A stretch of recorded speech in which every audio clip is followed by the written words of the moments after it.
Our last speaker in this session is Associate Professor Simon Reay Atkinson from the Complex Civil Systems Research Group and Project Management, Faculty of Engineering and IT, University of Sydney, who has the daunting task of providing an overview of all the digital posters. Thank you. Thank you very much, Ian. I noticed they put two Simons on together, and when I introduce myself to Americans, I always say I'm Simple Simon, and obviously a collective of Simons would be called Simple of Simons, I think. I've got to say a huge thanks here, which I think we all owe to Gabrielle, who's shown immense courage in bringing this immensely eclectic group together. And it's been a very humbling process, I think, for all of us to be exposed to such great minds and thinking, and really to be extremely excited about some of the work and some of the presentations we've seen over this period. The motto that we chose, a little bit of Latin doggerel there, which you probably can see just about, complex creates simplex, is supposed to be creating simplicity out of complexity. And I was delighted to hear earlier on people talking about simplicity, as in parsimony and Occam's law, which isn't, by the way, Gerald, lean. You spoke about lean the other day. Lean is an absolute nightmare in project management and has really destroyed good values and sense-making and reflection. So simplicity we see as that form of complexity. I always say to my own students, I'm Australian despite the accent. You will detect that I spent many years living in England, as I suppose we can now call it, since it's almost post-United Kingdom, with the devolution of Scotland. So, and I spent many years in the military. I have 3 degrees. My first degree was in engineering. My second degree was actually in law and economics. And then I went back to the engineering department at Cambridge to look at complex systems and adaptation for my PhD. So I suspect I'm a bit of a poacher turned gamekeeper. I said something special. We felt, talking with Linda last night, that something was special going on. Sometimes you feel that when you go into the campuses of Berkeley or Stanford and some of the other great universities, that sense of electricity, that sense of we can do stuff here. And I was sort of reminded a little bit of Henry V, with apologies to Englishmen, and probably French. And gentlefolk now in England, now in bed, will think themselves accursed that they were not here. I think this is quite possibly a seminal moment in whatever we take forward, in whether it's a discipline or my preferred option would be a network, and I'll talk a little bit about that as we do the survey.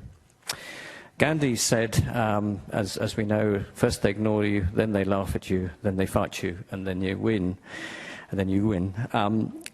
You know, I worry about the fight. There's too much competition and too much fight going on. And as my wife reminded me the other day, I've covered every British war from the Falklands, where my ship was sunk, right the way through to the nonsenses that have been going on recently. And I'm also actually now a captain in the Royal Australian Navy Reserves. So I've seen effectively a number of sides here. And the advantage, it strikes to me, of networks is that we can allow other disciplines to do the fighting, but the networks can go beyond. They can be inclusive. We can have sacrificial networks.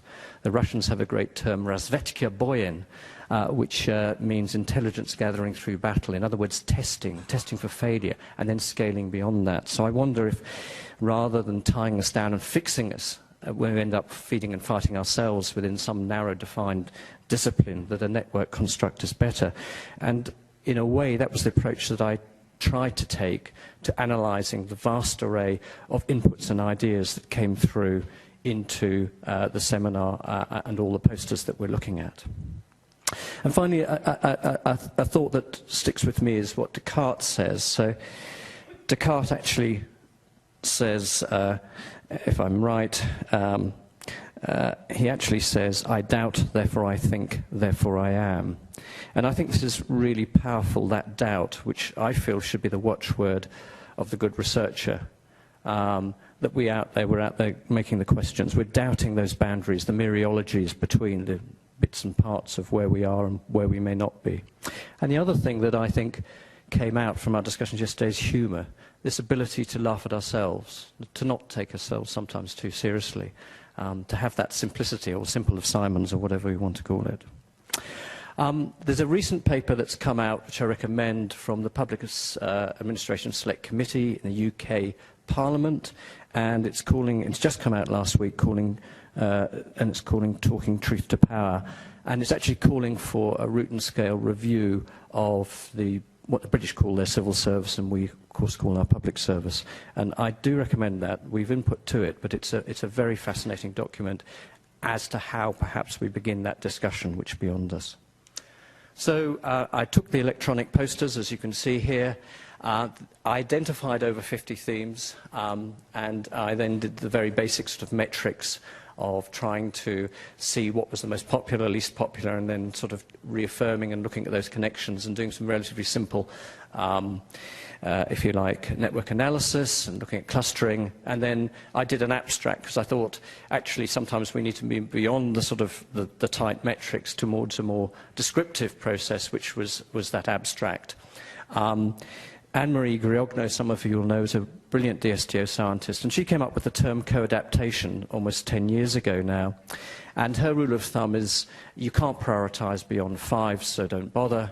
And if you're dealing with something beyond 5, then you're probably dealing with a complex system, which I've always thought was a useful rule of thumb. So here we've got 50 themes that we're trying to sort of box into one particular area.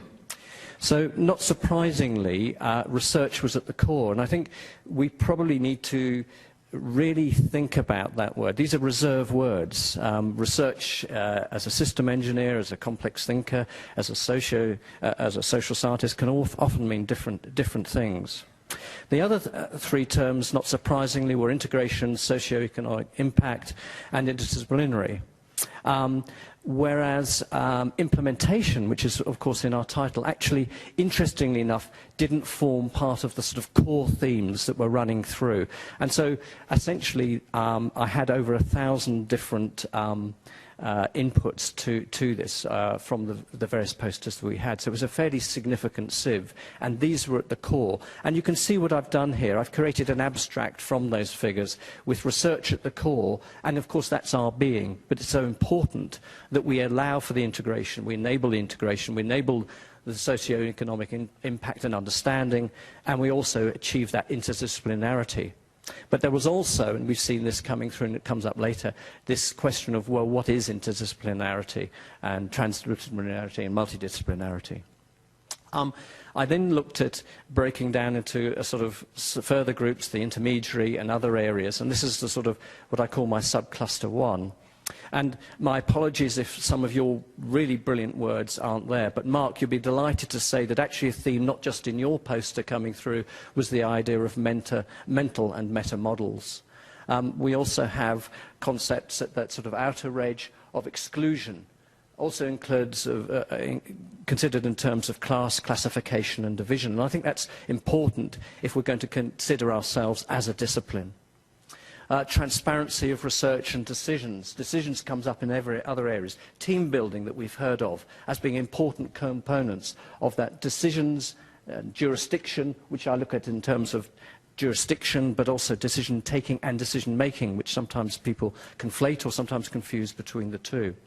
The idea of concepts and methods and models that we've seen running through this, but also extending outwards to that concept that I've mentioned of team building, the College of Experts, the disciplines, and differentiation, diversity, and management of difference. And I think that, and again, is something that I know with if I put my social science hat on for a second, and if I'm allowed to, that management of difference is so vital, I think, in understanding and creating that body of, if you like, evidence, but to support whatever we might become, be it a network or a discipline. There was in the second subcluster that I looked at based on interdisciplinary, and there were two areas there that we really looked at, which was philosophy, which was actually interesting to see coming out, and was coming out in our discussions yesterday, thanks to Michael for leading us through that exercise yesterday lunchtime. It was fascinating. But also then we look at philosophy in terms of system and critical thinking, which comes out, but collaboration, which again is a theme that we see underpinning much of what we do. Then there's leadership and influence. deconfliction and conflict management, which we've seen right the way across the piece, from Simon's piece when he's talking about how do we deconflict, and the very major challenges that this country has in working with its indigenous populations.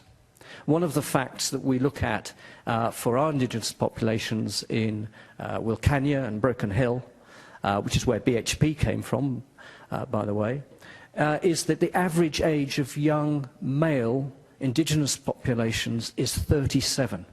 37. Which actually is similar to the average age when we look at the populations of inner city areas. This would be unacceptable in any other part of our population.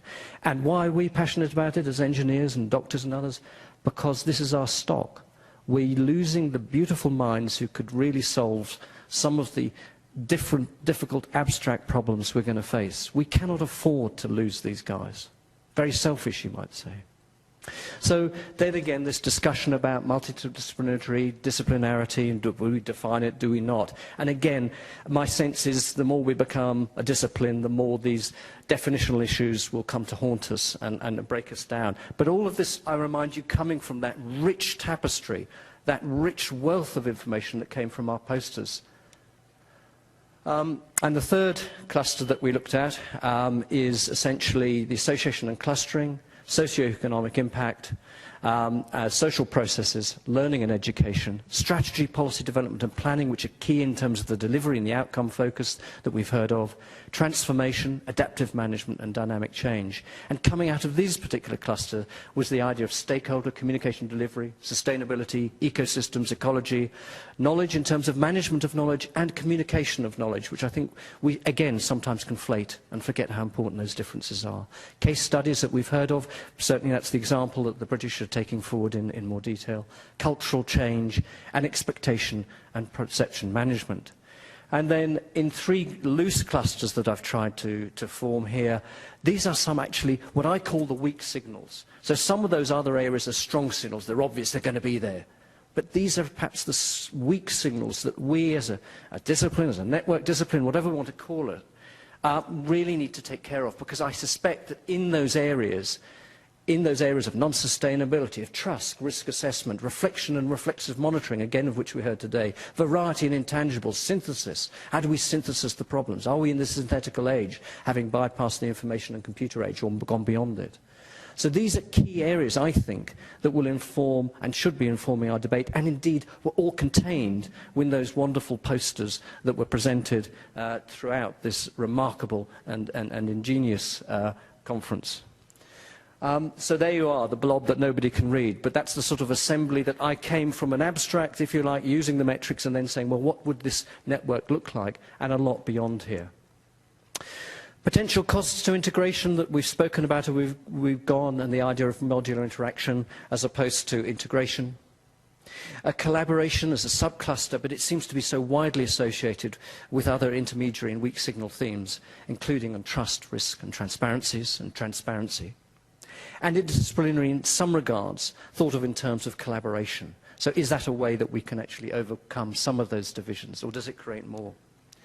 Then there's the whole potential of emerging research themes and themes that may be identified from the negatives. And I say, here be dragons, hic sunt dracones.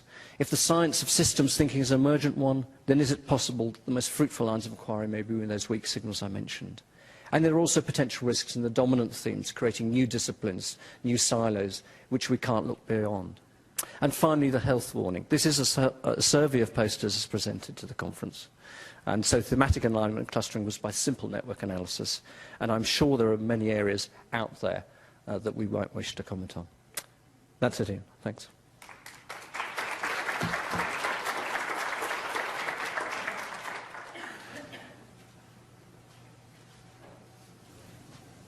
Do you have any questions at this stage? Anyone online? Maybe.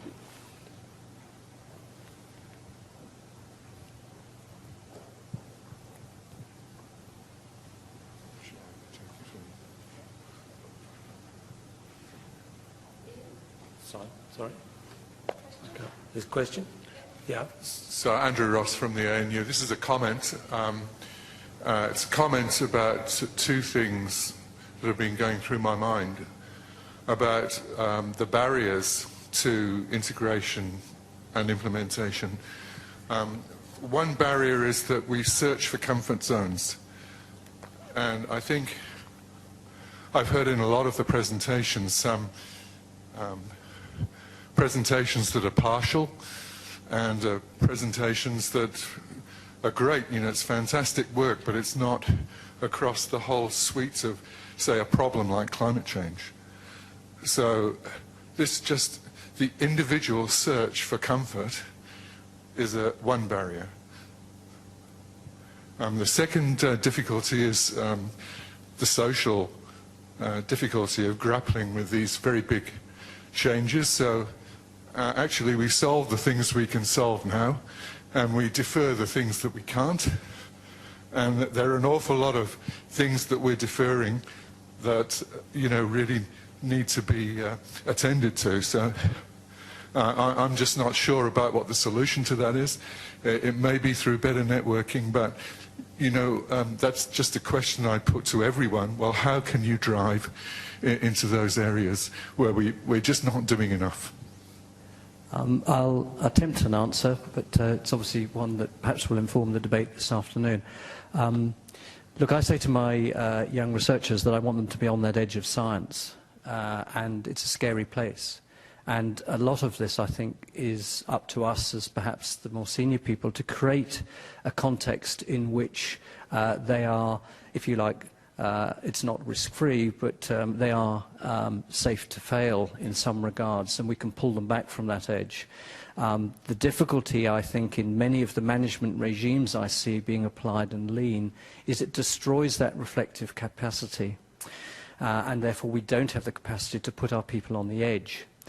In a very simple electronic amplifying system, you always put your best amplifier on the edge of the network, on the edge of the system, because you're reducing the noise coming through. And therefore you're amplifying the signal. And that's, of course, Fidelity, and I have problems with Fidelity, as you know from earlier discussions. But where do we want our best researchers? We want them on the edge because they're identifying the noise. They're actually identifying and amplifying those weak signals that we need to understand. And I think, therefore, a discipline or a network, and a network certainly based on trusts, can create those structures where we can keep people on that thematic edge. But it's a scary place to be, and my final caveat is that we need to grow people like that. Are we growing enough? We've seen a drying up, I think, in the West and certainly in the UK and elsewhere, of young people coming to do PhDs and being enthused by the route that variously we've chosen. So I think there are perhaps three answers in that, but not an ultimate answer.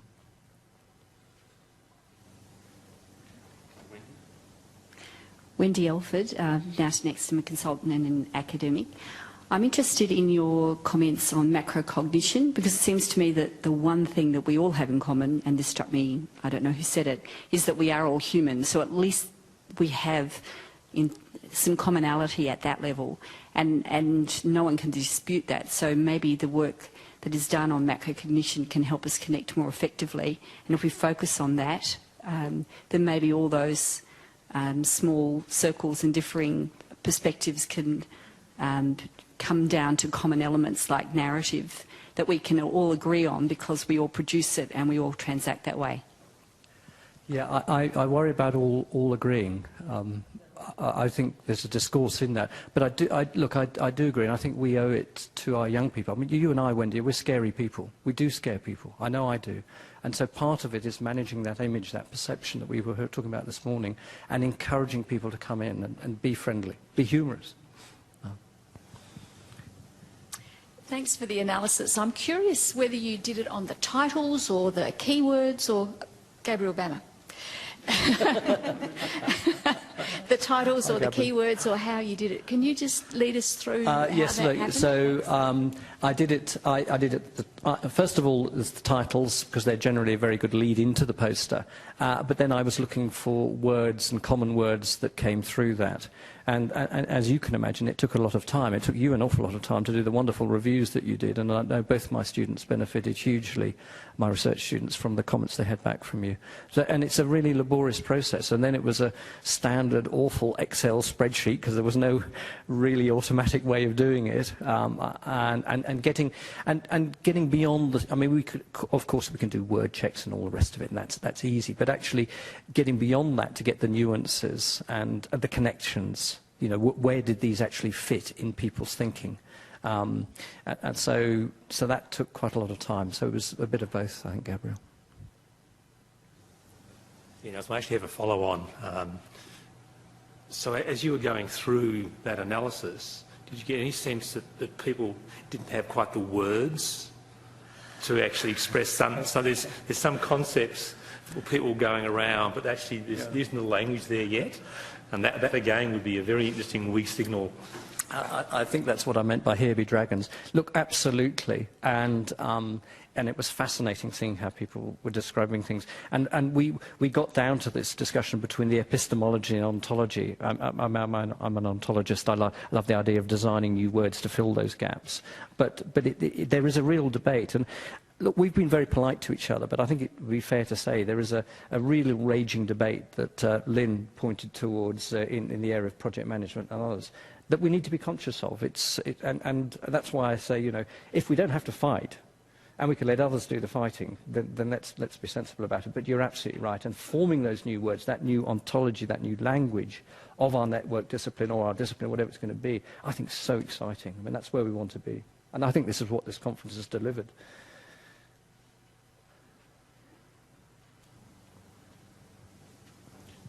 Paul Leopardi, ANU.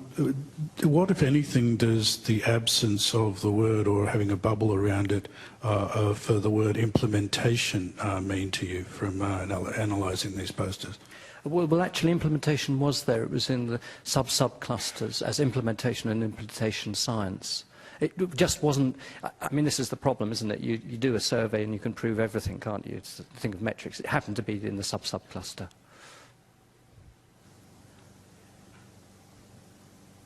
Hi, Alison Baker, GHD. I'm not sure whether this is a comment or a question. Just sort of talking about implementation and all the various things. I haven't been able to be here through the whole thing, but there's also a lot of work. There's all the research work that needs to be done obviously with the researchers, but I'm just wondering how we also tap into... I've just recently done some work in Papua New Guinea. We're sort of looking at both qualitative and quantitative work and pulling those together to look at infrastructure and service delivery in that kind of context. I'm just kind of wondering, how do we try, and that's just one example, and I'm sure there's lots of sort of other program evaluations out there which are where we can draw on the implementation aspect. How do we try and sort of bring that into it as well and get those conversations happening so that both researchers and practitioners can actually draw on each other's knowledge and each other's strengths? As I said, I'm not sure if that's a question or a comment, but anyway. Well, I think humbleness and trying to address where we can at the systems level can often create that collaboration of bringing people in to answer those questions. But that's a glib answer, as you said. Gerald Midgley from University of Hull in the UK. If I could just put a hypothesis out there of why implementation wasn't one of the central foci. I wonder if it's because the term implementation assumes already that there is something to be implemented that's been decided, and that a priority for a lot of people is to ask what that is and to problematize that and explore it and work with practitioners to actually design something, with stakeholders to design something. And if I could just offer one critical comment, but in a constructive critical way, of Sean's presentation on implementation science. What came through for me there was that there were two really important concepts and the third one missing. The first one is about the goal directedness. It's in there that you have a goal and you measure whether it's achieved. The second one is the organizational science, the systemic science that makes sure you have the capacity to deliver. What's missing is the stakeholder processes. Or at least they weren't in the presentation, stakeholder processes that problematize what is the goals in the first place and are there multiple goals. and that is not, the connotation of that isn't there in the word implementation. I wonder if that's why it's been missed. I think I can only just agree with that observation, Gerald, and I think you've put it very succinctly. I mean, it was, as you know, stakeholder was covered in a separate area. And I wonder if we're, and this is where we're dealing with reserve words, which people fight over, and I think we see that in some of the gaps. Tim Moore, Centre for Community Child Health. I think the answer to that issue lies in the way in which the implementation science was framed by Dean Fixon, which was in terms of program fidelity. You decided what the program was, then you set in place these processes to ensure that the people actually delivered it in the right sort of way. And I think it misses out on two other kinds of fidelity which address what Gerald just raised. One of them is process fidelity, whether the program actually was delivered in a way that succeeded in engaging the families or the service provider and successfully. So the manner in which a service is delivered is as important as what is delivered. And the other issue is values fidelity. Is it consistent with what the people... So all of the values and the process fidelity provide the context in which you deliver an evidence-based program. You don't start with an evidence-based program. You start by engaging with people and with tuning into their values. If you don't do that, you don't get anywhere. Well, I'm not sure I agree with the word fidelity. I think it's exploitative. I worry about evidence-basing because that assumes you've got the answer very often beforehand and then you're simply implementing the answer that you've been given. So what's the point of research in the first place? And I think we need to think beyond perhaps fidelity, which is why I like the word agility as being much more of a socio-construct than fidelity, which is a techno-socio system for removing noise from the system. Mark Edwards, UWA. Simon, just a comment about something which I noticed wasn't really a key theme at all, and that's the area of ethics and values, the expression of values. And just a comment from you about that and perhaps what that says about, which I think is an absolutely central element here, that is reflexivity in the research process. Yes, look, I'm passionate about ethicality and indeed morality and where our young people get it from, because actually it's the telos that we need to help us and guide us. It's the intuition, if you like, of solving complex problems. I talk about time, timing and tempo as the three relatives.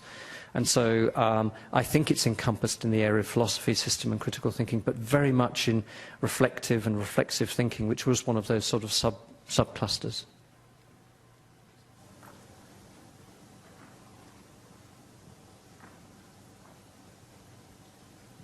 Right. I must admit that I don't know if anyone else... Hello? Could you introduce yourself, please? Oh, sorry. Val Brown from Fenner School Lane and you. I must plead guilty to what other people may have done, which is look through all the post-its, which I thought were marvellous, for people who might advance where one is in oneself. And I wondered if in your review you noticed what I was looking for was positions that questioned the monopoly and colonialism of science itself, given that this was a conference addressed to science. So I was interested whether those within the tent were questioning the supremacy of science and picking up on the ethics thing, which is one of the 7 questions I think is crucial. How many people were including ethics or aesthetics as serious components of the mental exercise they were doing in transdisciplinarity? So I think it's a simple question, really. It's just, did you notice any of that? Yes and no, in the yine of Germans. So I think, yes, there were some people trying to challenge the science and the philosophy and say where we are.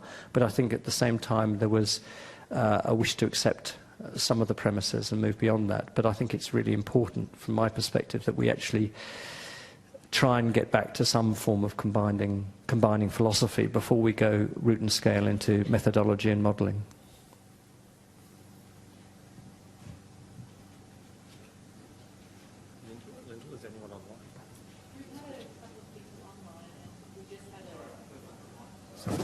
Sorry, we have had a couple of people online, mainly tweeting about the conference and giving the guys over here some kudos for their excellent online web presence. And Megan Roberts has just written in and said, in the context of the implementation discussion, that implementation assumes that there is something to be implemented. It's hard enough to identify what that is.